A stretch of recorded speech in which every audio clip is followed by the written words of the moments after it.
welcome to the Happy Hour TV, where we'll bring you trending and exciting news. How you're doing today? I am Cece.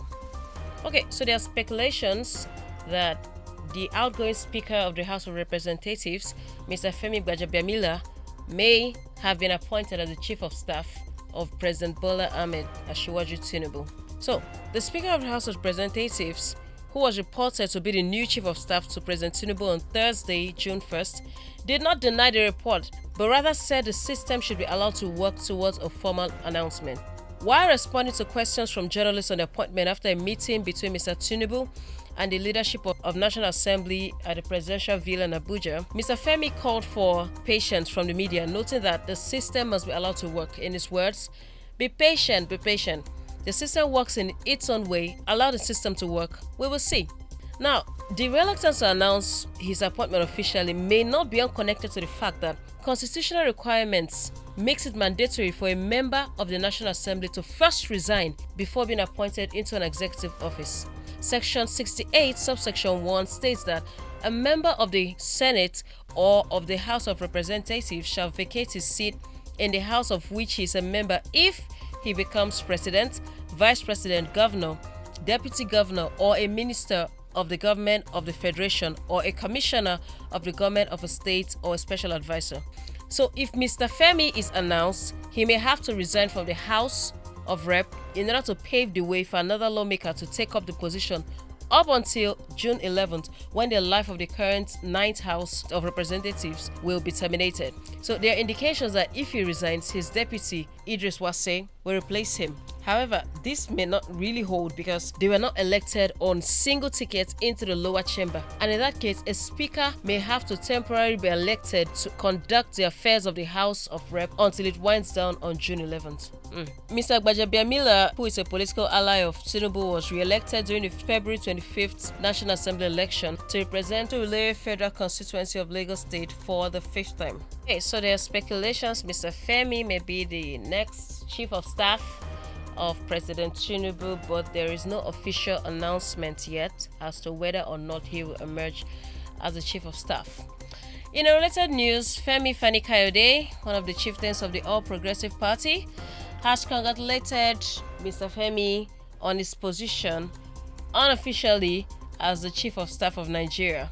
In a statement via his personal Twitter handle, Fani-Kayode reacted to the appointment, describing it as well-deserved. He said, "Congratulations to my friend and brother of over 40 years, the Honorable Speaker of the Federal House of Representatives, Mr. Femi Gbajabiamila, on a well-deserved appointment as Chief of Staff to our leader, President Bola Ahmed Tinubu, at official ABAT." According to him, Gbajabiamila's resilience and commitment is second to none, noting that he is confident that the lawmaker will do an excellent job in his new role as Chief of Staff. In his words, the Speaker's courage, resilience, determination, sense of justice, and commitment is second to none, and I'm very proud of him. I wish him well in his new assignment, and I have no doubt he will do an excellent job. Well, a House of Representative member, Tajuddin Abbas, who is a federal representative representing Zaire constituency in the 9th National Assembly, has said that he will emerge as the House of Representative Speaker come June 13th.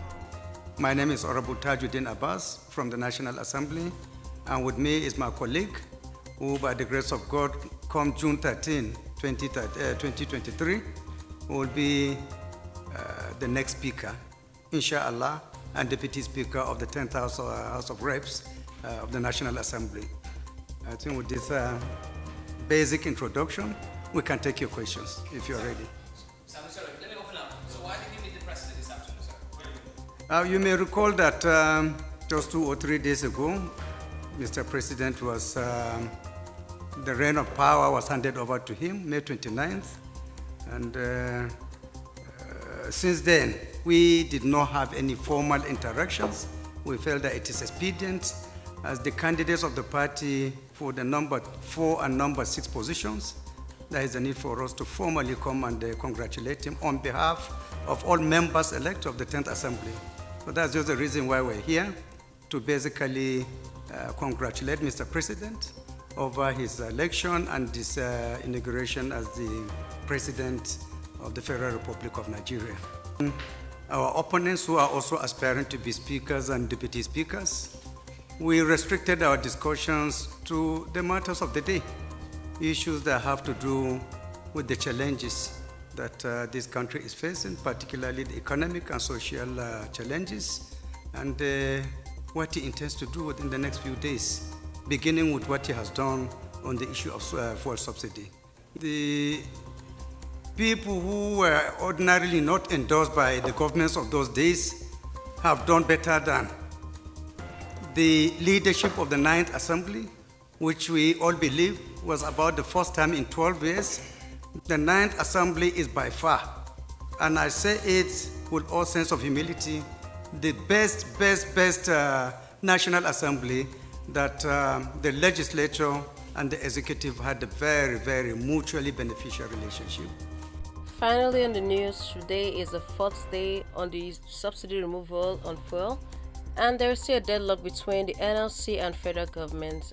So right now, the situation is still static. That's it on the news update on the political scene. Do stay tuned and remember to subscribe to the Happy Hour TV for more trending news. Bye for now.